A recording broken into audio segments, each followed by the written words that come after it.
উন্নয়নশীল দেশ আছে বা উন্নত দেশ আছে, সেই সব দেশ থেকে 100 বছর পিছিয়ে আছে।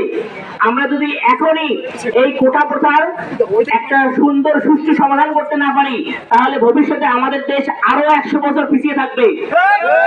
এটা আমরা কোনোভাবেই ছাত্র সমাজ মেনে নিতে চাই না। এজন্যই আমাদের আন্দোলনটা কিন্তু ছিল সুষ্ঠুভাবে কোটার সংস্কার দরকার।